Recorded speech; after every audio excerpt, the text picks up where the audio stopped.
but our retention numbers are phenomenal. I mean, we are running in the mid-teens where we were in the mid-20s previously. People are talking about this culture feels different. We feel like we're part of something bigger, transformational. I mean, not only the timeline, but the quality of what we were able to produce would not have been possible without the partnership with DDI.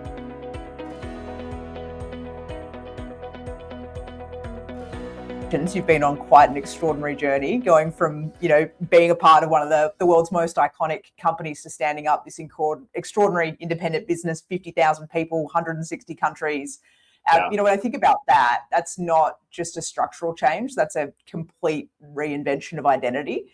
And right in the middle of all of that, you made this really bold call to treat leadership development not as a nice to have, but actually as an engine of that transformation. You mentioned we were part of an iconic company, GE. So in 2023, we separated into an independent, publicly traded company. So we like to refer to ourselves as a 130-year-old, $20 billion startup. Right before spinoff, we lost access to the world-renowned Crotonville, Jack Welch Leadership Development Center. We needed to feed the beast and bring back development for our leaders. They were hungry for it. They had missed it.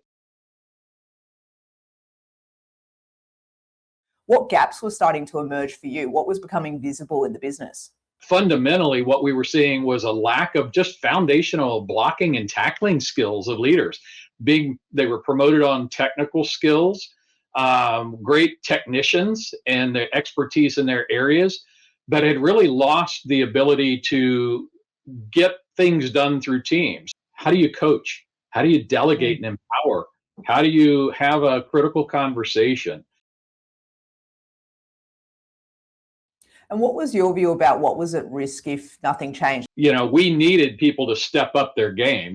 We needed them to act like entrepreneurs. We needed them to get more done with less. If we didn't get leaders stepping up and having their teams step up, we were going to lose our innovative nature. We were going to not grow as quickly as we needed to as a new startup and meet kind of our mission with our customers. I was very deliberate at going back and not just saying we need to replicate Crotonville, because that's the ask I had when I joined the company about 5 years ago. And I said, well, let's look at this and see what's changed. What do we need to do differently? We're a different company. We're in a different environment. And that was really where the partnership with DDI began, because they have a legacy of research, scientifically backed focus on leadership development, being current, understanding what's going on.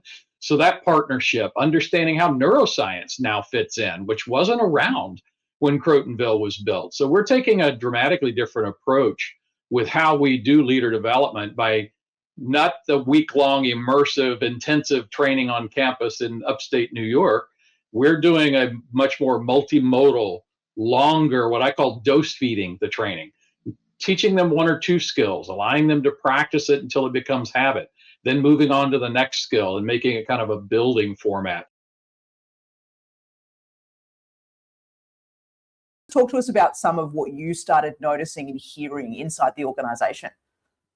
Well, we saw that humanistic aspect that we saw missing when I first got to the company. We started to see show up in different ways. We heard, the formal ways with our culture survey.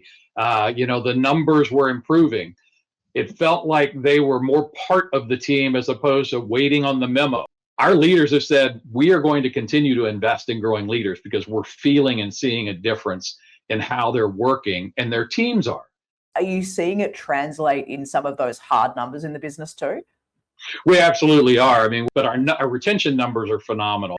We have been able to tease out the data on those who have graduated our academies from those who haven't. And we're seeing an exponential difference in those leaders. But I think it's also having a knock-on effect for those that haven't been to the academies, right? So I think we're seeing kind of it's propagating itself by leaders showing what good looks like after they complete their experience with us.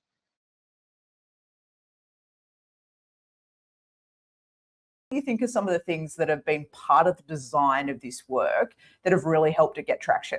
I call it my three-legged stool approach, right? So we believe strongly that, again, different than Crotonville, but something that's a big part of our program is self-insight at every level. You can't lead your others until you can lead yourself. So we've built that into the program with science-based and signals-based assessments, something, again, DDI taught us. Not only what are predictive things that we can look at, but what are the actual behaviors. So we used a 360 tool with competencies from DDI.